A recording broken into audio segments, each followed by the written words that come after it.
Welcome back to another session of Keeping It Simple with Prashant Rajore. It's a beautiful Sunday evening here. The summers are almost getting over here. The weather is becoming very pleasant, and we always enjoy the patronage we are receiving from you for this program. Keep on supporting us in this way. I'm just expecting Dhruv any moment. Yes, Dhruv is here. I'm accepting his invitation, and he with a new set of questions. All your questions which you wanted to ask, Dhruv should be ready with them. Welcome, Dhruv. How are you? Jai Gurudev, I'm good. Good. Jai Gurudev. Great. So nice to have you back for this program. Ji bhaiya. I have plenty of questions today. A lot of people message. So whenever you're ready, we can start. I am ready as always. Okay. Sure. So good. So I'll start with the first question. Where the question is, how can we bring more equality in our society? Yeah, at one level, equality is not possible. Okay. And at another level, yet we are all equal. We are all human beings, and we are the creation of the same divine, and the same blood flows through us, and some more similarities we will have, but at another level we are all unequal also, because every soul is on its own journey, isn't it? So somebody is in the third grade, somebody is in the fifth grade, somebody is in the third grade. You cannot bring everyone to the same platform. So we really don't know where the soul has come from, what is its journey. So we can have same feelings for everyone, and even across ages, no, the same type of people exist across ages. We don't have equality of age, we don't have equality of language, we don't have equality of culture. So it is good. The divine has created us different, and that differences contribute to beauty of life. If everyone became same and everything became same language, same food, same everything, then life would become so boring, no?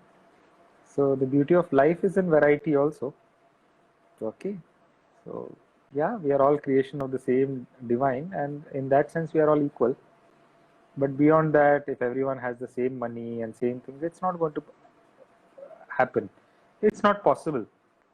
You know, two people, you feed the same food for 100 years, you give them the same knowledge, they read the same newspaper articles, they watch the same television shows, and at the end of 100 years they are still going to have different thoughts, different feelings for the same situation.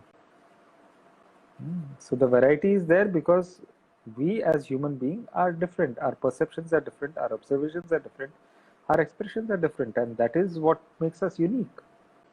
Each human being is unique, and at the same time each human being is a creation of the same divine. So in some aspects we are all equal, and in some aspects we cannot be equal. Right. Profound words here. There's a question from the audience.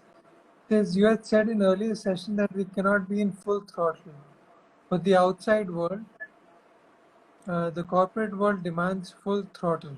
So what to do?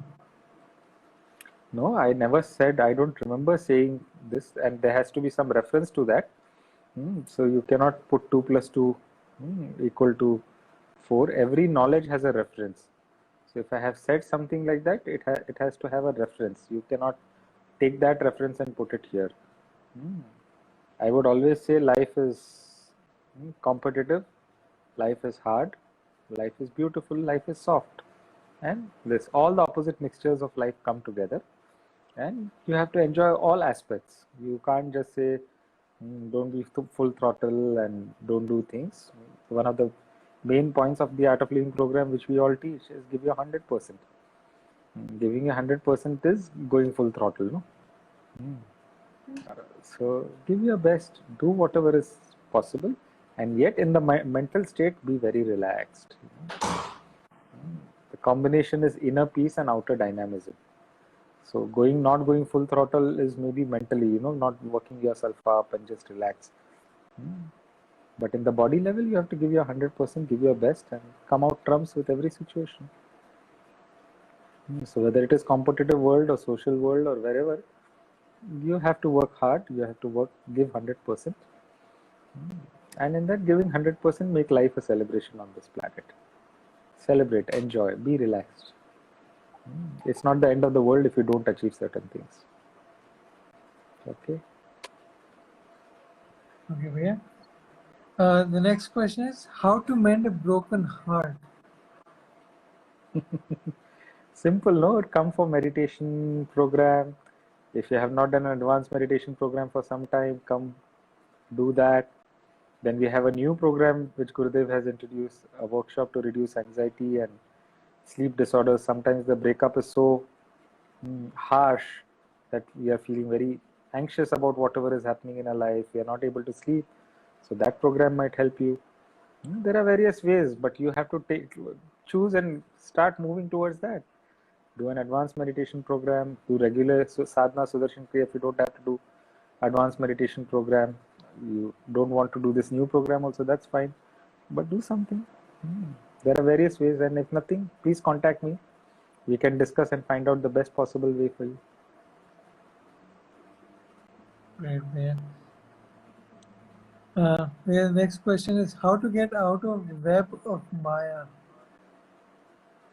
Doesn't matter, play there and do your meditation. This is Maya, this is not.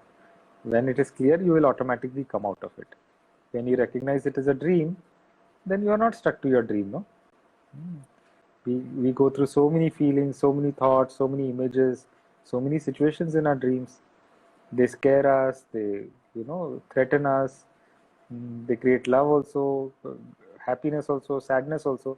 And when we wake up, we recognize it's just a dream. We don't take it seriously. Isn't it? So it will happen sooner or later that you will see, oh, life is a dream. And it is a dream only, no. See, what we did 10 years ago, we huffed and puffed and we were happy and we were sad. We thought certain things are indispensable to life. Certain people are indispensable to life. But we went through so many gamut of emotions. And now when we look back at it, it is meaningless.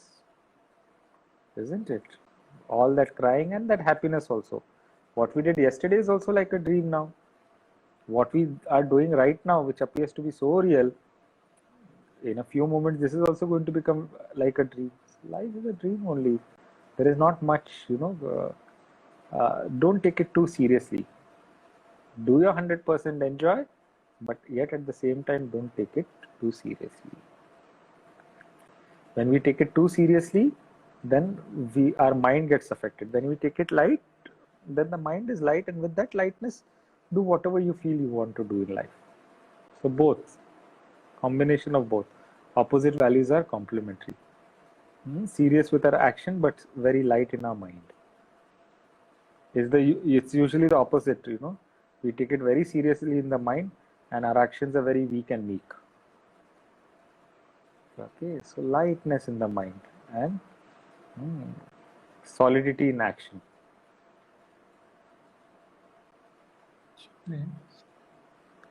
The next question is devotion a maturity of mind? Yeah, maturity of love and maturity of mind. And that is the ultimate state to be in, no? When you are devoted, everything, you are able to see life from a bigger perspective. That is why that maturity comes. It's not easy to be devoted. Even, if you see as young people, when we were very young, youthful, 20, 25, we did not value relationships so much. We thought we could win the world. But as we grew, we crossed 30s and 40s, then we started appreciating people in our life. There are some people whom we appreciate more than the others. Isn't it? We take care of those relationships. We take care of such people. That experience teaches us, relations are a little important. You can't just overrule them and move on. And that relationship with God, when you recognize that God is doing so many things for us, that is really opening of our eyes. Nature is doing so many things for us. And when we are open to this fact, then devotion arises. And that is the maturing of the mind, no? That things are not happening in my life because of me. It is happening because of some higher power, which is ruling, which is guiding, which is nurturing, which is hand-holding me step by step on this journey called life. Okay.